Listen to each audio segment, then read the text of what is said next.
This isn't just any other SUV to me. It's one I already know, one I've grown to admire since the day I drove it. One I've chosen. Big, bold, beautiful. Always built to stand out, to make every journey feel special. But this one is different. Up to 139 kilometers of pure electric drive, silent, effortless, perfect for the daily city grind. And when the road stretches farther, an intelligent hybrid system steps in, giving you distance without compromise. It's quiet, it's eco-friendly, it's future-ready, and yet it carries the same spirit I've always loved: bold, stylish, unmistakable. Today, it feels like I'm meeting it all over again. A car ready to drive your future. This is the Jetour T2 Lightning IDM. I said Lightning IDM.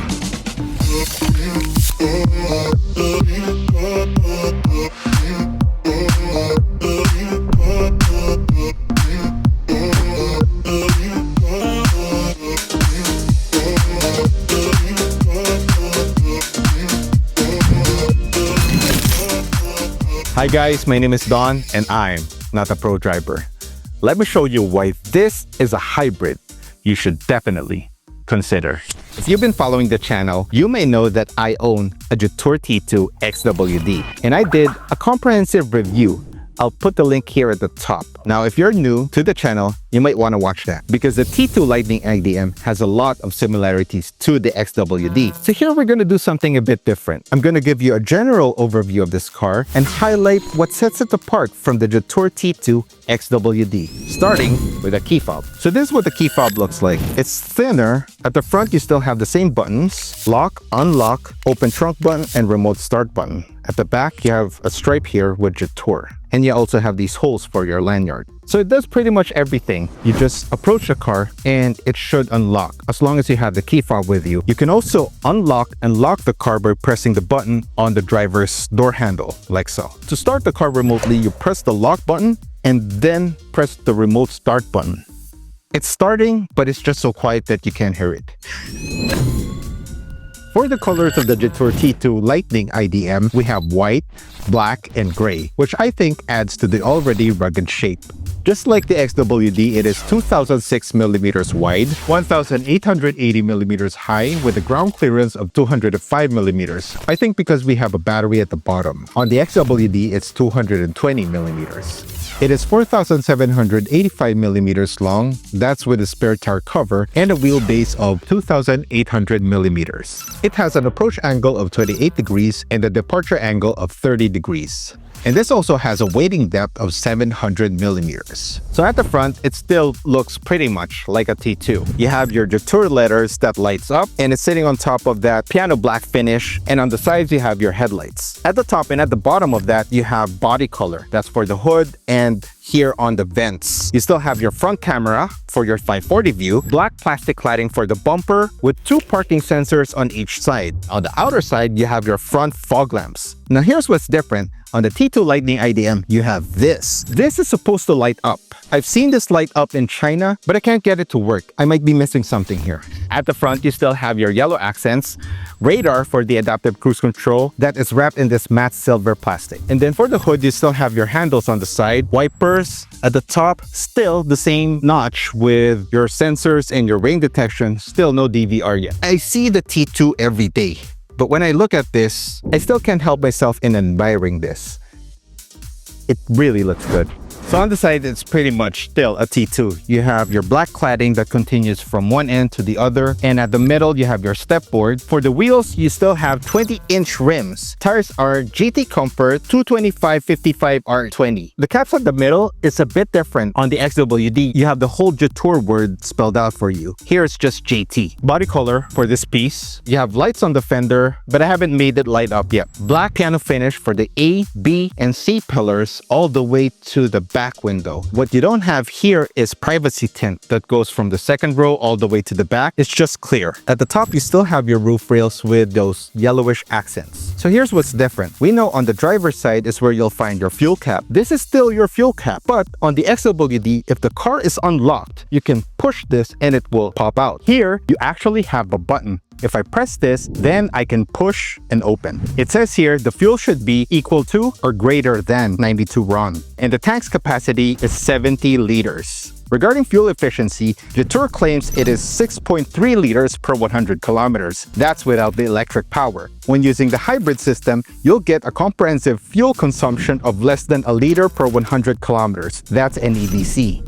And of course, since that this is a Lightning IDM, you have this, your charging port. As long as the car is unlocked, you can push this and it opens like so. So you have your AC and DC ports. So this is a CCS Type 2 charging port, and it can charge from 30% to 100% in 6 to 8 hours. That's AC. With DC, you can get from 30% to 80% in 30 minutes. What this is charging is a lithium iron phosphate battery with a capacity of 26.7 kilowatt-hour. This can provide up to 139 kilometers of pure electric range, and the total extended range is over 1,000 kilometers. And this supports vehicle-to-load function. Now for the rear, it's almost the same, but on the tire cover, you have a badge, JT. You still have your rear camera for your 540 view. You still have your third brake light, rear fog lamps, all your lights are still here. Also for the badges, you have IDM here instead of XWD. So I just want to say this. Remember that this is a hybrid. Most hybrids nowadays don't have a spare tire, but the spare tire you have here is the same as mine, where it's like a donut type. So there is an optional upgrade where you can get the same tire size that is installed on the car without the spare tire cover, and that's for a hybrid. Remember that. Usually we only get tire repair kits. I honestly don't know how to use tire repair kits, so that makes me happy. At the bottom, you still have your plate holder with lights, 2 sensors on each side, a muffler with 2 tailpipes on each end, and your tow hitch right here. By the way, the maximum allowable towing mass is 1,600 kilograms with brake and 750 kilograms without brake. So here's what the lights look like at the back. This is park light, rear fog lamps, brake, reverse, then signal lights. At the front, that's your DRLs, low beam, fog lamps, high beam, then signal lights. If you enjoy these types of car reviews, show your support and hit that subscribe button. To open the hood, there's a lever here. You pull twice.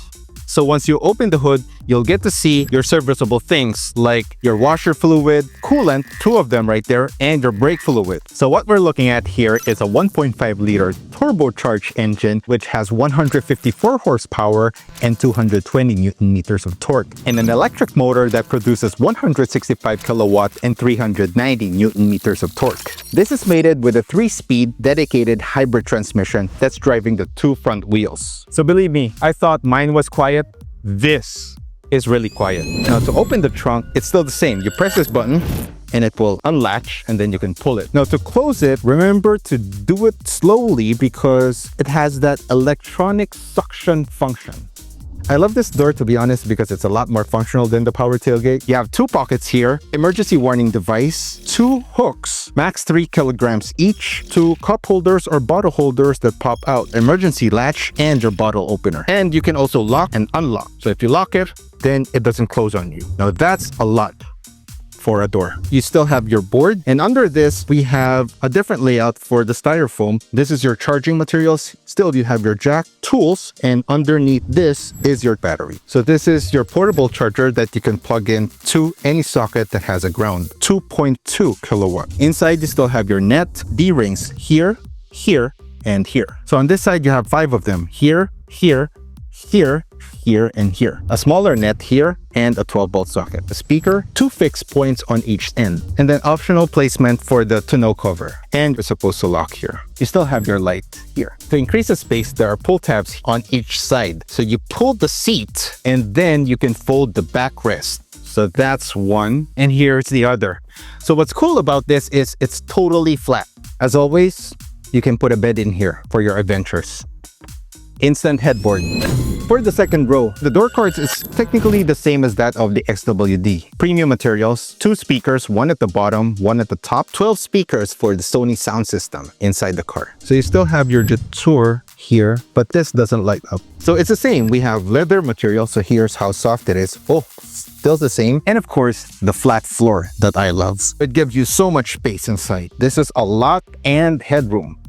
right here. I love the panoramic sunroof. ISO fixed points on the outer seats and 3 seat belts with an armrest with 2 cup holders. And of course, your adjustable headrest that goes as high as this one. On the middle, it goes up until here. By the way, you can adjust this. We have a handle on the B pillar, 8 airbags. So that gives me peace of mind that my family is safe. Still the same, a hook, a light, and a handle. Behind the seats, 3 pockets, vents at the middle, ports Type A and Type C. Type C is fast charging. In addition to the vents at the middle, we have vents below the first row seats. Let's move over to the first row. So for the door cards on the first row, they're exactly the same as that of the XWD. You have premium materials everywhere, just like on the second row. So this is the button to open the fuel cap. That's on top of this latch that opens the hood. This is your electronic parking brake. For the seat adjustments, this is a bit different because here you still have your 6-way electronic adjustments, but you're missing the lumbar support. For the passenger seat, it's still 4-way electronic adjustment with easy entry. My wife loves this. On the door sills, you still have those Jetour letters that light up at night. The major difference that you'll see once you get inside, right off the bat, is the shifter. It's a different material. Mine is leather wrapped. Here, it's a crystally effect with JT inside that lights up at night. Really nice. As usual, this goes from reverse, neutral, and drive, but you don't have manual mode. Because of this, you won't have the paddle shifters behind the steering wheel. The rotary dial for the drive modes, you have Eco, Normal, Sport, and Wet or Snow mode. So you don't have X mode at the center here. For the buttons around that, you don't have crawl mode. Also, this lights up at night. This is to add to the already nice ambient lights that we have from the XWD. But I noticed on the XWD, we have lights on the footwell. Here on the IDM, I'm not seeing that. I also noticed that the pillars and the grab handles on the IDM has a lighter color. On the XWD, it's darker. If you're enjoying this video so far, please hit that like button. For the T2 Lightning IDM, it's a bit different. For one, you can see that the fonts are a bit different. You still have your time, light situation, ready status, HEV and EV mode, auto hold, and your temperature outside. On the right side, you get to see your real-time energy status. You're gonna see there whether it's doing the series mode or parallel mode, if it's consuming or if it's regenerating. And then below that is your power meter. Right now it's 0. If it's a negative number, then that means you're regenerating. If it's a positive number, then you're consuming power from the battery. Below that is your gear indicator, park, reverse, neutral, or drive. On the left side though, it's a bit different because on the XWD, you have a menu. Here, you don't have that, but you can still scroll. You have your tilt and roll, and then your TPMS, your average energy consumption and your fuel consumption, your trip data, and your after reset, time to next maintenance. And then this is real time. Those are the views that you can see. That's in addition to the one that's in the middle of the screen where if I hit on drive, then it goes to drive mode. You get to see the road if you're driving and other cars around you. If you're using integrated cruise control, you will see like a blue line on the lane. That means that it's steering for you. That's pretty much the difference for the instrument cluster.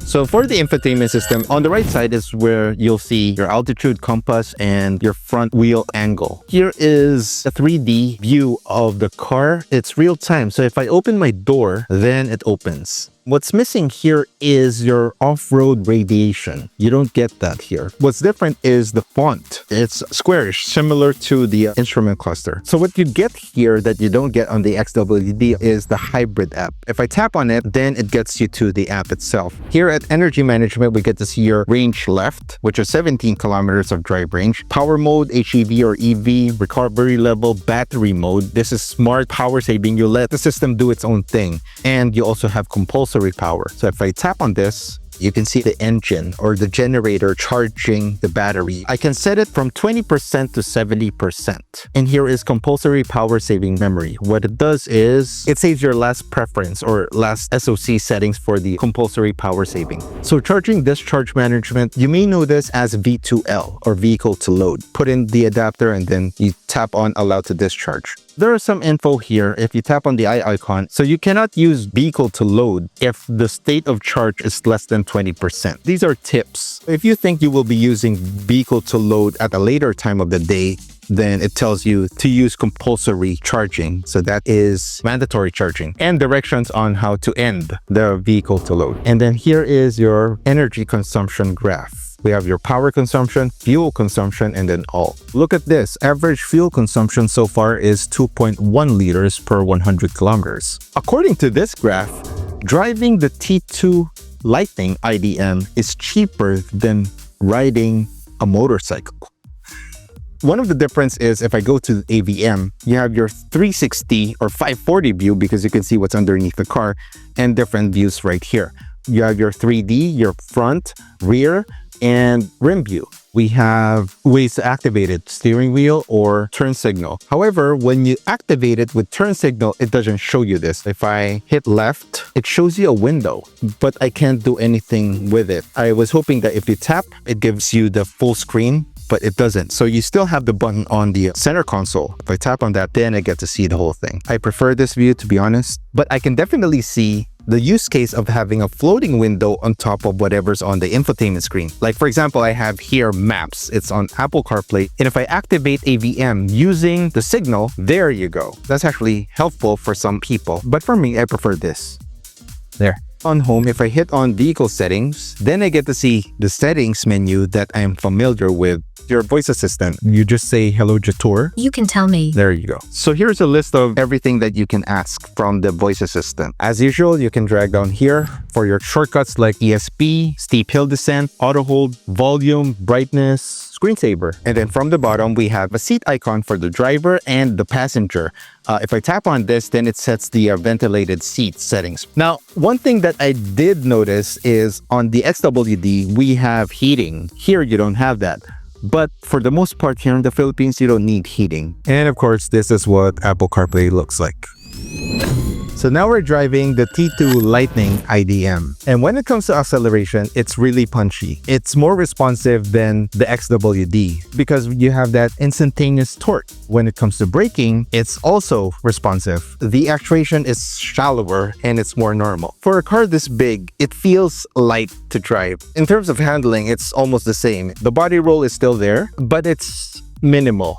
My battery is low. I'm forcing it to charge using the mandatory mode. And when it's switching from EV to hybrid mode, you can barely feel anything. For example, if I'm on EV mode and I switch it to HEV mode, usually you will feel the engine or hear it. It's just louder than the EV mode. Here on the T2 Lightning IDM, you can barely feel the difference. That's impressive, the way it switches the modes. That also goes the same when you're on hybrid mode. You will barely notice when it will be on series and parallel mode. So we're on an uphill right now. These types of roads are not a challenge to the T2 Lightning IDM. It's not having a hard time, oh.